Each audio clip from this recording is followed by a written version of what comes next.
في ريحة صابون في الشارع، بس مش أي صابون.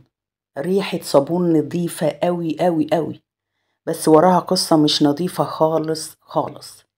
بيت قديم في حارة هادية، ست كبيرة ضحكتها مش مفهومة. الناس كانت بتدخل عندها بس محدش بيرجع. محدش سأل الصابون ده مصنوع من ايه، ولا البسكوت اللي بيتوزع جنب الشاي جاي منين. في المدينة دي كان في مطبخ ألوانه حلوة، لكن قلبه أسود من الحقد والسحر. ويلا نبدأ الحكاية. في بلد بعيدة عن بلادنا، بلد اسمها إيطاليا، ما بين شوارعها القديمة والبيوت اللي جدرانها مرسومة بضحك مزيف، كانت ساكنة هناك ست وشها طيب، بس عينيها فيها شيطان نايم. اسمها ليوناردا تشيانشولي، اسم تقيل زي قلبها بالظبط. اللي يشوفها يقول ست طيبة، لكن اللي يدخل بيتها ما بيخرجش تاني. ليوناردا اتولدت سنة 1893. من أول نفس وهي متشائمة. أمها كانت مغصوبة على جوازها، ولما خلفت ليوناردا قالت لها من وهي طفلة: أنا بدعي عليكي تموتي، لعنة ربنا عليكي. الطفلة كبرت واللعنة كبرت معاها. كانت دايما بتحس إنها منحوسة، وإن في أي حاجة سواد ماشي وراها. وفعلا لما كبرت وحبت شاب اسمه رافاييلي، اتجوزته رغم رفض أمها بصت لها وقالت لها: اتجوزيه واستحملي لعنته بقى. وساعتها كانت بداية السقوط. ليوناردا خلفت كتير، بس ما فرحتش بأي طفل. خلفت 17 مرة، بس الجنين كان بيموت. يتولد الطفل من هنا ويموت من هنا. مفضلش ليها غير 4 أولاد بس. وكان أكتر حد بتخاف عليه ابنها جوزيب. كانت شايفاه هو اللي باقي من روحها، واللي لو حصل له حاجة هتموت مكانه. في يوم راحت ليوناردا عند واحدة بتقرا الطالع. الست بصت لها وقالت لها كده بالحرف: هتخلفي وأولادك هيموتوا، وهتدخلي السجن وتموتي في مستشفى المجانين. ومن يومها ليوناردا قررت تحمي ابنها بأي تمن. بدأت تدخل في عالم السحر والدجل وتحضير الأرواح، وبقت عندها قناعة غريبة: علشان جوزيبي يفضل عايش لازم أقدم تضحية بشرية.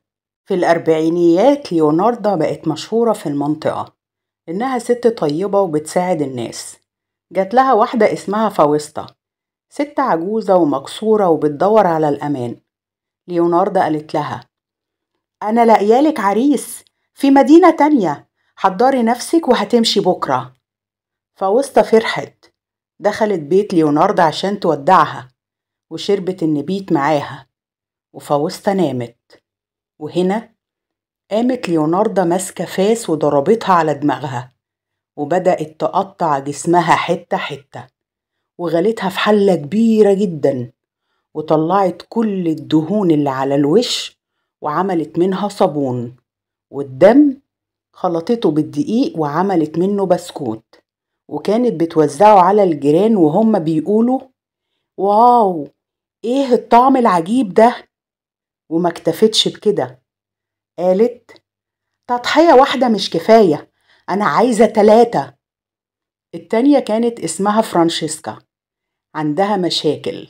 ليوناردا وعدتها بشغل في مدرسة، ونفس اللي حصل مع فاوستا حصل مع فرانشيسكا. اديتها النبيت ونامت، وضربتها بالفاس وحطتها في الحلة وعملت منها صابون، والدم عملت منه عجينة البسكوت، وبتضحك وهي بتعجن. أما التالتة فكانت فيرجينيا. دي بقى كانت ست تقيلة، مغنية مشهورة بس معتزلة. قالت لها ليوناردا إنها لاقيالها فرصة تمثيل في مدينة تانية، والست صدقتها. دخلت بيتها وشربت النبيت اللي طبعا حطلها فيه المنوم ونامت، والفاس اشتغل. بس الغريب ليوناردا قالت: دهون فيرجينيا كانت ناعمة جدا، والصابون بتاعها كان نظيف وريحته حلوة قوي. ابن الضحية التالتة بدأ يشك ازاي أمه تسافر وما تودعوش. راح للبوليس وبلغ، والبوليس بعد التحريات عرف إن آخر واحدة الست كانت عندها هي ليوناردا، فاستدعوها.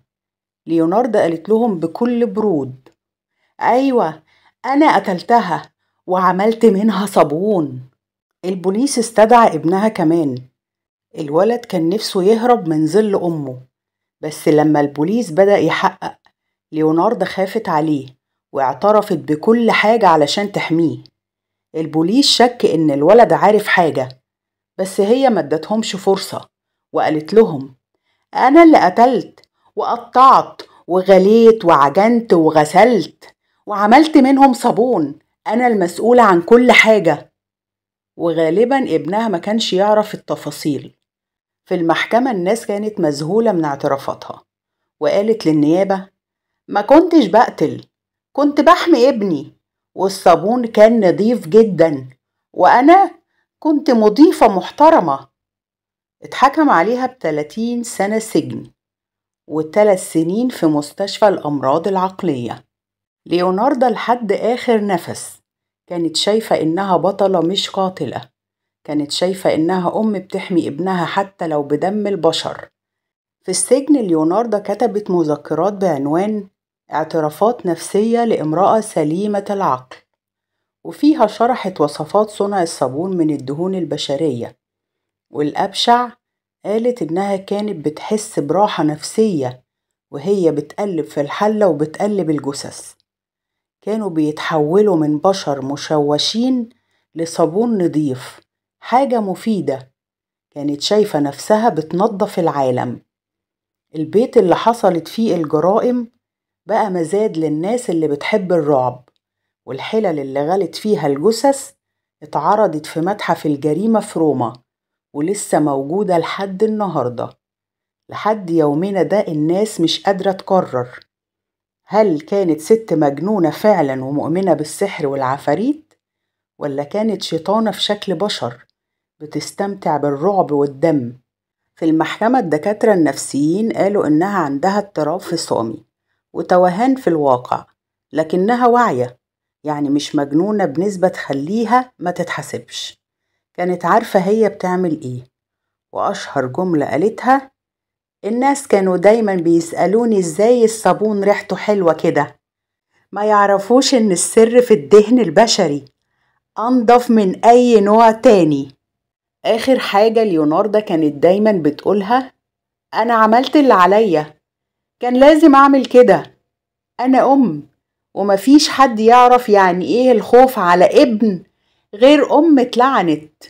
ليوناردا بعد ما قضت جزء من العقوبة بتاعتها في السجن اتدهورت حالتها النفسية والصحية، وبالتالي انتقلت لمستشفى الأمراض العقلية، وهناك ماتت فعليا سنة 1970.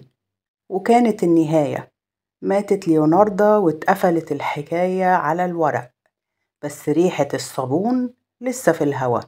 لحد النهاردة محدش عارف إذا كانت فعلا حمت ابنها ولا هي ضحت بالبشر علشان تشبع حاجة جواها. بس خلي بالك، مش كل بيت فيه ريحة نظيفة يبقى وراه قلب نظيف. لو كنت مكان ليوناردا، كنت هتصدق إن التضحية البشرية ممكن تحمي ابنك؟ تفتكروا ليوناردا كانت فعلا بتحب ابنها ولا كانت مجنونة؟ وهل الحب ممكن يوصلنا للقتل ولا ده هوس مرضي؟ ولو عندك جارك بيعمل صابون وبيوزعه، هتقبله منه بعد اللي سمعته؟ وقبل ما نقفل الحلقة، سؤال بيسيب ريحة غريبة في دماغك: لو كنت مكان ليوناردا وابنك في خطر، كنت هتعمل زيها؟ اكتبولنا ده في التعليقات، وقولولنا سمعتوا عن القصة دي قبل كده ولا أول مرة تسمعوها؟ اكتبولنا في التعليقات رأيكم في ليوناردا، قاتلة ولا أم مضحية؟ وشارك الحلقة مع حد بتحبه بيسمع قصص غريبة، وخليه يعرف إن الصابون مش دايما بريء. ما تنساش تدوس لايك وتشترك في القناة علشان يوصلك كل جديد من الجرائم الحقيقية والرعب الواقعي. وافتكر إن القصة خلصت بس الكلام لسه مخلص، ويبقى قابلنا في الحلقة الجاية.